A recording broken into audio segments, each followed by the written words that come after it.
सम्भाषणसन्देशसंस्कृतमासपत्रिकायां प्रकाशितानां बालकथानां ध्वनिप्रसारणम् इदं बालमोदिनी इति।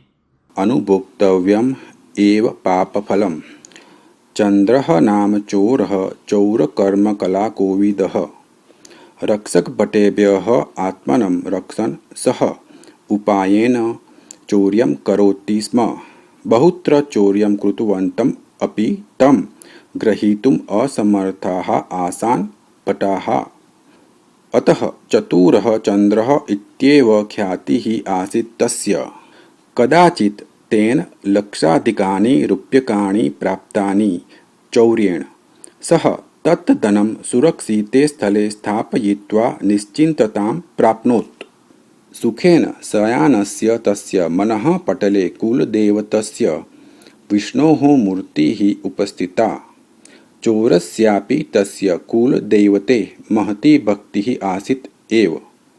अतः सः अचिन्तयत् एतदवसरे अहं समग्रं धनं भगवतः पादपद्मे समर्पयिष्यामि इति। ततः सः विष्णुमन्दिरं गत्वा दानपात्रे समग्रं धनम् अर्पितवान्। एतस्मात् पुण्यकर्मणः फलरूपेण तेन विलक्षणः आनन्दः महती तृप्तिः च अनुभूता। गच्छता कालेन सः मरणं प्राप्नोत्। यमभटैः सह चित्रगुप्तकार्यालयं प्रति नीतः। चित्रगुप्तः तस्य पापपुण्यादिविवरणं परिशील्य अवदत्, लक्षरूप्यकाणां यत् चौर्यं कृतं तस्य निमित्तं मासात्मकः नरकवासः दण्डः एतस्य इति। तत् श्रुत्वा चोरः चन्द्रः अवदत्, मया तावत् धनं चोरितम् इति तु सत्यं, किन्तु तत् समग्रं मया भगवते अर्पितम्। तत् तु पुण्यकरं कार्यं। यत् पापम् आचरितं तस्य दुष्फलं पुण्यकर्मणः कारणात् क्षालितं भवेत् खलु। अतः मया नरकवासः अनुभोक्तव्यः नास्ति इति।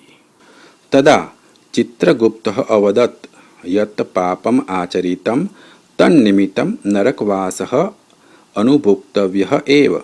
अतः एव मया भवतः नरकवासदण्डनम् आदिष्टम्। नरकवासस्य अनन्तरम् एव पुण्यकर्मणः फलम् अनुभूयेत्।